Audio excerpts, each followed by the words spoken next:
All right, in this video, I want to share with you guys, a bed frame that I was able to make just by using a combination of 2x4s and 2x6s. And this is a king size bed frame. And yeah, it's not too bad. I'll take off the mattress in a bit, but the underside we can see that there's a bunch of 2x4s that I use as slats here, and then I'm using 2x4s, kind of connecting two of them together to use them as pretty much the bed feet. So I've got a total of 5 feet here. The nice thing about this bed, guys, is it's really, really solid. And, we're in 2023 now, and this only cost me about, I think it was about somewhere between $200 to $300 Canadian. So, it's really affordable, really sturdy, and just a fun project to...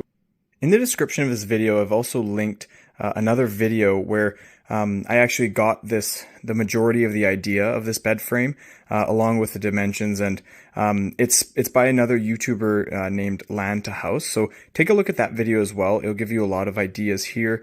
But yeah, this is really the idea of what it looks like with the mattress off. There's a total right here of 14 slats that are 2x4s.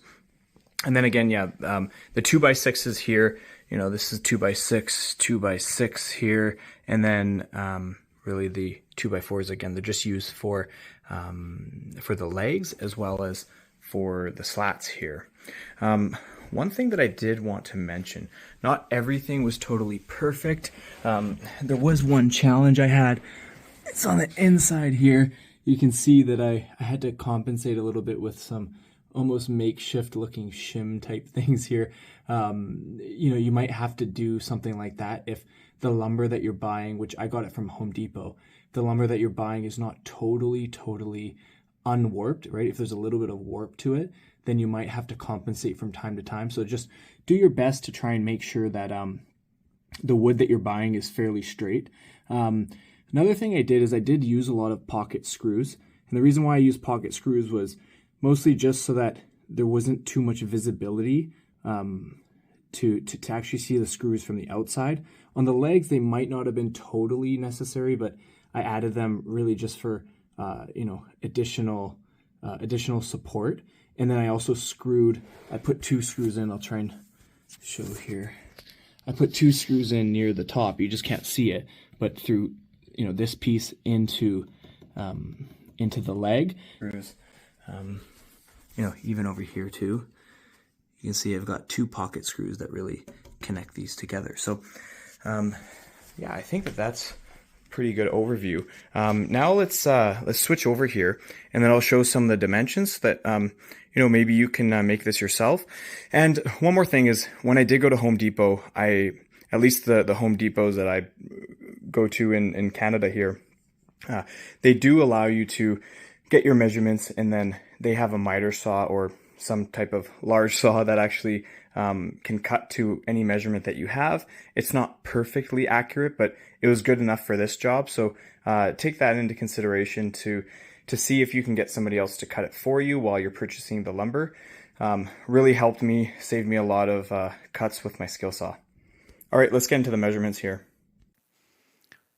Okay, so it's 79.5 inches by 80.5 inches for the square, essentially the 2x6s that make up the square. And then it's 76.25 inches for the 2x4 slats. And you also notice on the left and the right and the top and the bottom here that there's a bit of stain that kind of overhangs on the inside there. The only reason why is I just decided, let's not stain the whole entire thing. Let's just stain what's visible to the outside, obviously, so you'll see nothing on the bottom. And so that kind of explains that there. All right, and then the longer 2x6s on the bottom there's 3 of them. They're 83.5 inches each.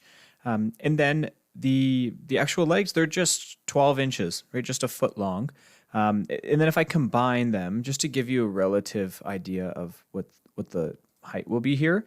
So this is the whole height of the frame, which would be 18.5 inches. Just keep in mind that your mattress is actually going to sit around here where my mouse is kind of pointing.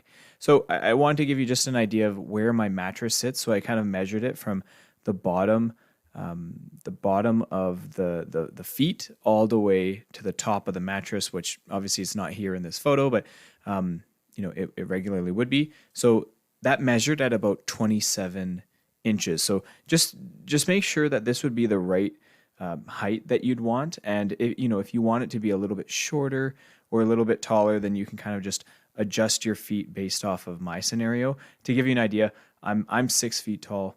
My wife is 5'3", and we both don't really have a problem with this kind of height. But maybe you want it a little bit shorter or a little bit taller. So yeah. Okay, so lastly here, the wood stain that's on the right there, it was a weathered oak stain. I believe I put on 2 coats of that and let it dry. Just read the instructions. Same with the clear finish on the left there. After the wood stain 2 coats, I put on 3 coats of the oil-based satin. So just to give you an idea, they're both the make of Varathane.